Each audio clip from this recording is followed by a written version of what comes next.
Donald Trump's failure in Charlottesville wasn't political, it was moral. After a campaign gestated in birtherism, Trump was slow to condemn the likes of white supremacist David Duke, routinely spoke in coded racial language to energize a segment of people angry about the changing face of the country and condoned violence against those who disagreed with him. Trump, over the last 4 days, has proven that he is that same person as president, and that person is the opposite of a leader, and that person is dangerous to this country's well-being. Trump's comments at a press availability at Trump Tower on Tuesday not only revealed, again, his remarkable blindness to the racial history and realities of this country, but also showed his willingness to stake out morally indefensible positions as the result of personal pique.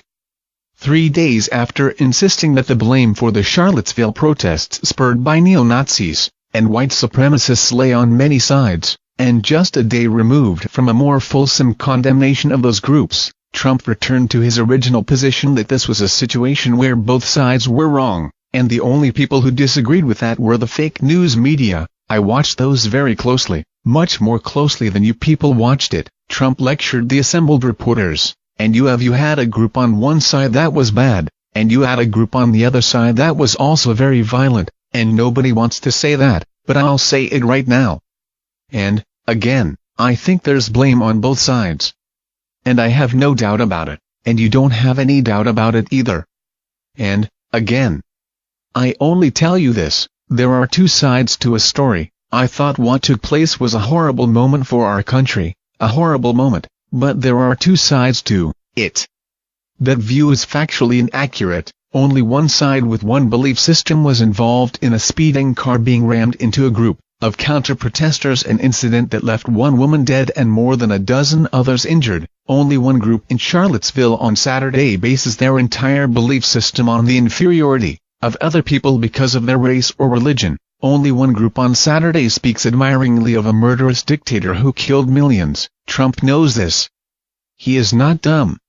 He is not unfamiliar with history, and the fact that he knows it and, therefore, knows what he's doing with this faux attempt at moral relativism makes him all the more dangerous, because it means he understands the power of grievance, the power of rewriting history or the present to fit into a contorted ideology that catalyzes hate into political power. Take Trump's attempt to make a slippery slope argument about the removal of a Robert E. Lee statue in Charlottesville.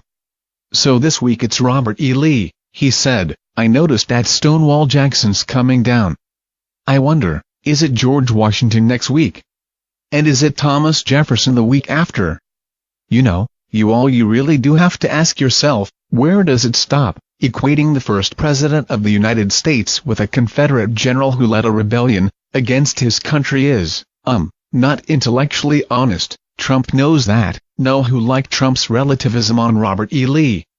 None other than Duke, perhaps the most high-profile white supremacist in the country. "Thank you, President Trump, for your honesty and courage to tell the truth about Charlottesville, and condemn the leftist terrorists in BLM Antifa," Duke tweeted, with a link to a clip in which Trump made the Robert E. Lee-George Washington comparison. "When David Duke is praising you, it might be time to re-examine what you're doing with your life." What Trump has done with the campaign he ran and his unwillingness to change a single thing as president is illustrated starkly in the series of comments about Charlottesville as provide cover for Duke and all of his hate-filled compadres.